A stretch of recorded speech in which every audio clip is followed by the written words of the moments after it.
What is up, everybody? Lorgasm here, and today let's talk about the second of the 60th anniversary specials for Doctor Who, The Wild Blue Yonder. Hello there. The Emperor has been expecting you.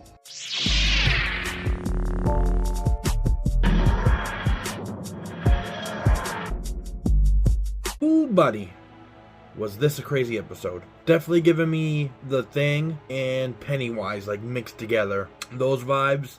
It's not as scary as that. Those are the vibes that it's giving off. So first we start off in England, 1666, with Sir Isaac Newton, right before the apple falls on his head and he discovers gravity. Then as it falls, he's like, Eureka, I figured something out.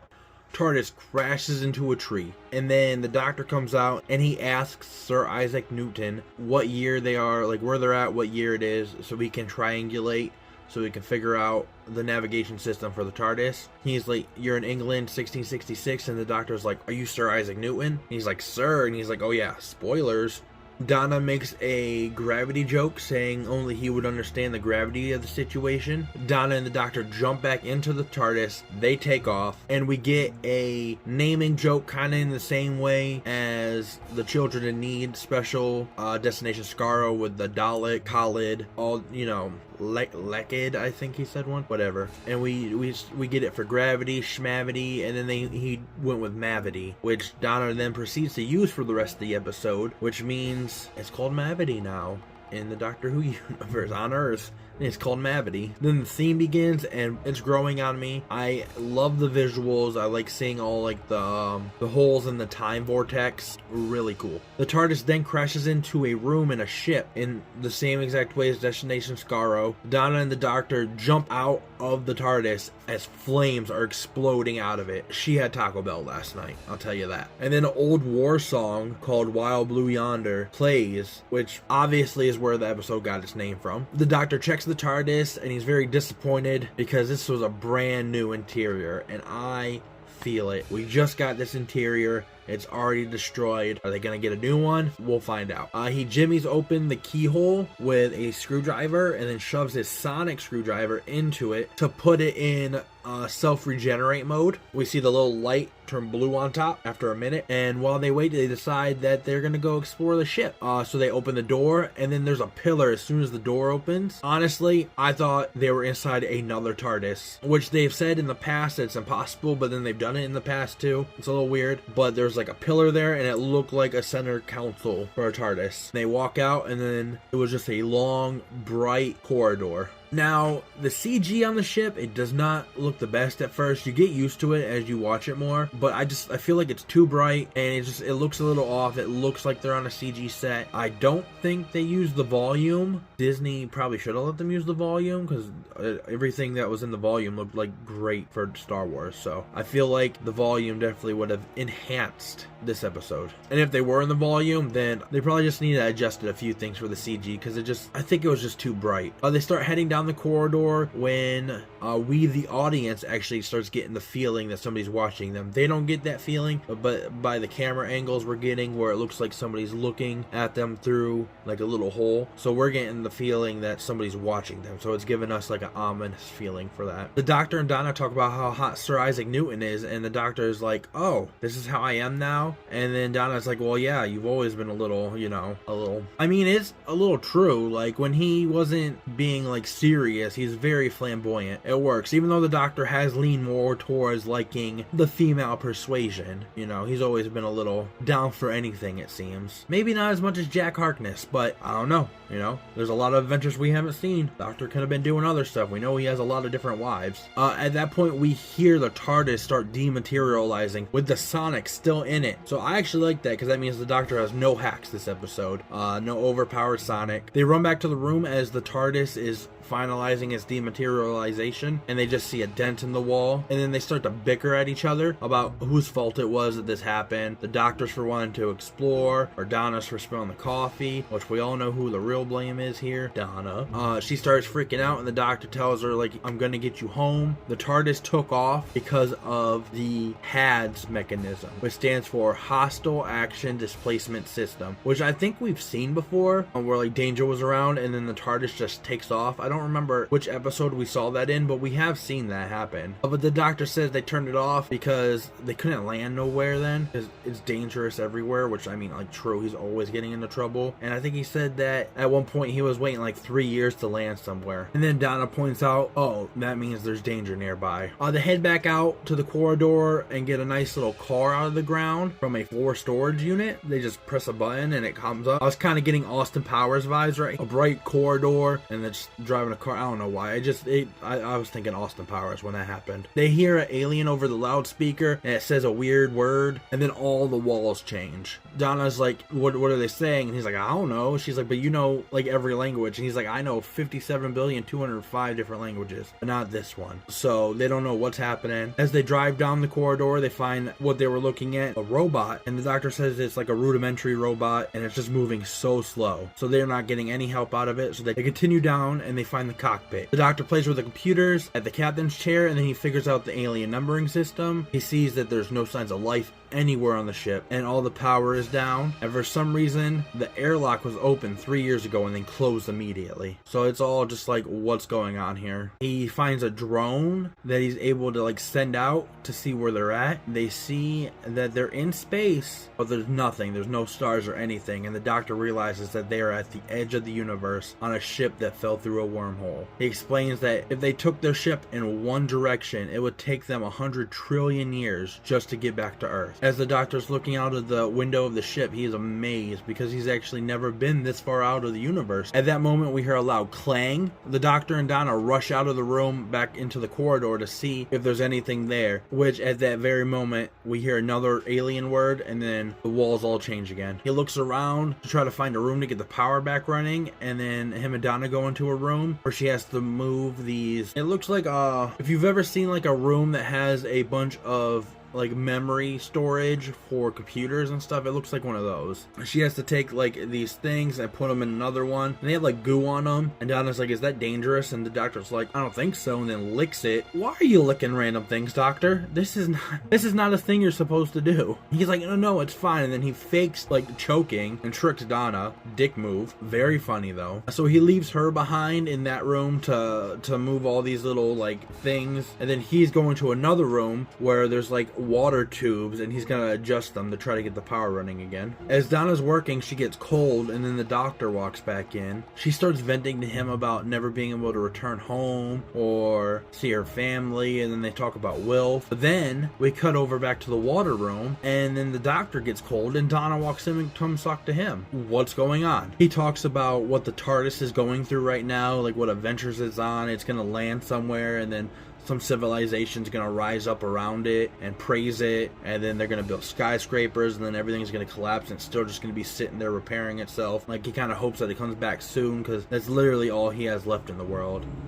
And then Donna asks him if he misses Gallifrey. The doctor's like, what's going on? Because he's been doing all this water stuff, and he's like, the power should be on by now if you're over here. Why are you over here? And we cut back to Donna, and she's talking about getting hungry, and then the doctor's like, oh yeah, we do get hungry, don't we? And then he's like, my arms are too long. And then we cut back over to the doctor, and then that Donna's like, my arms are too long. So the doctor looks at her, he's like, are you okay? And then he looks down, and her arm is just like CG'd like 3 feet long, and he's like, oh no, we can fix this. He's like, wait a minute, are you the real Donna?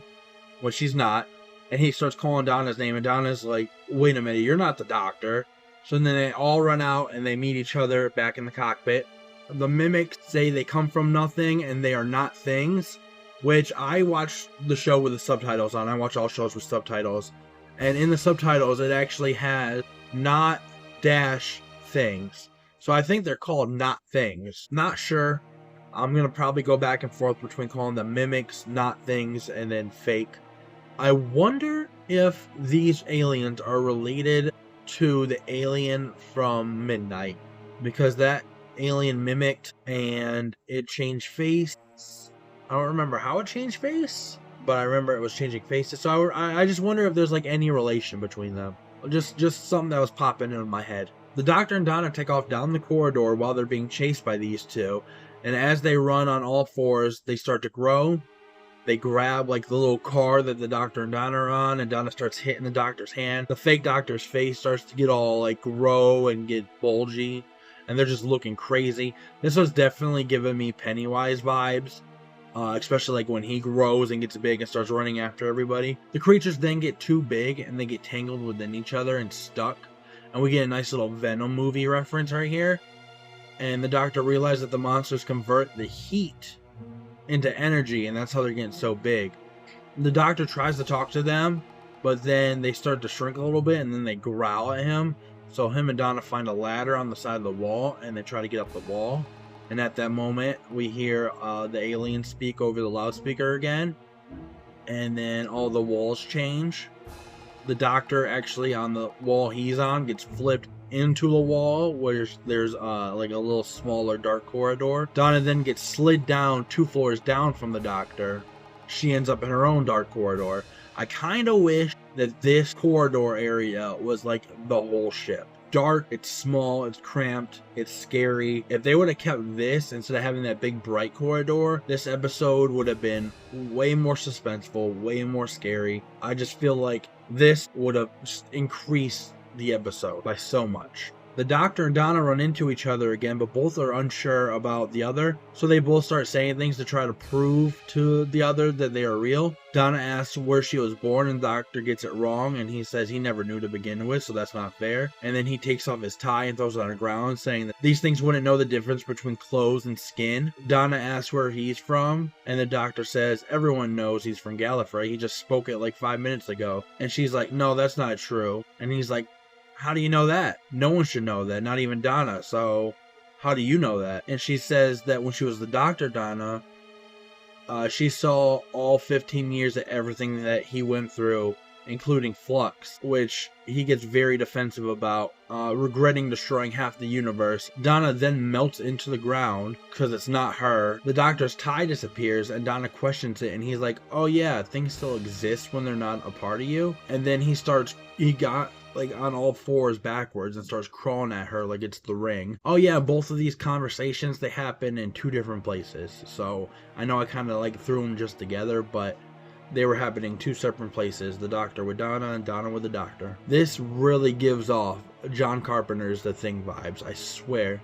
Or what's that other one? I think The Faculty, where like all these teachers in the school are aliens, and then I think it's called The Faculty. I'm not 100%. But like not knowing who to trust is nice. I like it. It is suspenseful. It is scary. It's just with how bright everything else is, it's not as scary as it could be. The Doctor gets mad and he starts taking out his frustrations on the wall until he can get his composure back, and then they all 4 end up in the exact same room. They begin to bicker about who is the real one and figure each other out. The Doctor they're both like, oh yeah, we talk really fast, and then the fake Donna is like, oh yeah, but I'm stupid. So the Doctor's like, well, Donna's not actually stupid all the time, she's actually like a genius sometimes, and she believes that. The real Doctor and the real Donna figure each other out, and as they do, the Not things start to pursue them, but then the Doctor pulls out salt, throws it on the ground based on some old myths with monsters of how like vampires couldn't cross the salt threshold unless they count every grain of salt. The Donna mimic them against the count, and the real Doctor asks the mimic Doctor why they are doing these things, and the real duo realizes before they even say anything that they are becoming them to take the TARDIS so they can travel back into the inner universe and then have some fun. The Doctor then asks why they are the way they are. The Not Thing Doctor says that they were floating around in space, the darkness and all the bad things in the dark shaped them into who they are. The mimic Donna blows away all the salt, and then they start to pursue the duo,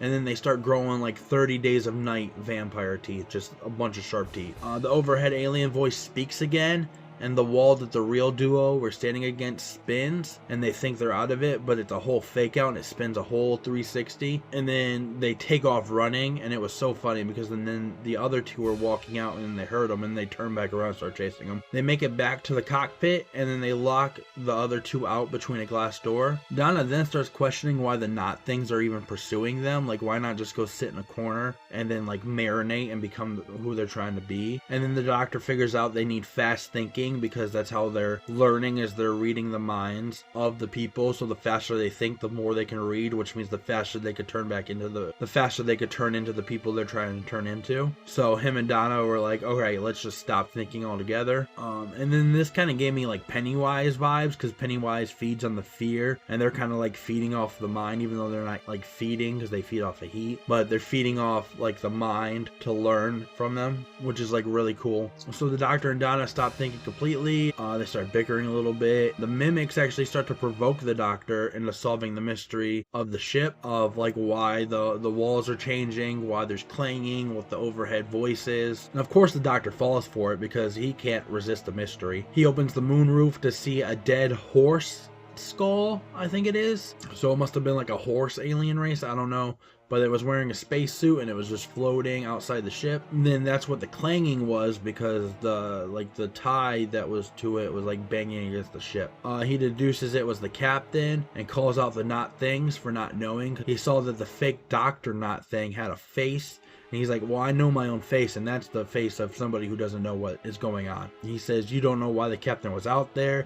You don't know what the counting is. With now gaining more and more of the Doctor's smart and the real Doctor end up both deducing that the ship is a self-destruct system. And then the mimics are like, we got to get out of here. So then there's just like the mimics are trying to open the door. Donna and the Doctor are trying to shut the door, so every time the door opens, it shuts. It opens, it shuts. The Doctor's like, you know what? We just gotta speed this up. So then they speed up the countdown. The mimics end up running out, and they get loose, and they run down the corridor. So then the real duo take off after them, because that if they get to the robot before it can hit the button, the ship's not going to blow up, and then they're going to end up making it out. Not Thing Donna turns around to attack the Doctor, and the Doctor just flips her back. He was probably using his Venusian Aikido. So then Not Thing Donna ends up getting in a fight with Real Donna, and then Real Donna punches her in the face and said it was therapeutic. And Real Donna starts running, and then the Doctor is just running after Not Thing Doctor, who starts running on all fours so he can run faster. Not Thing Donna tackles Real Donna, and they start tussling again. Real Doctor's like, yo, the threat's about to like be gone in a minute. So that means the TARDIS is going to be back any second now.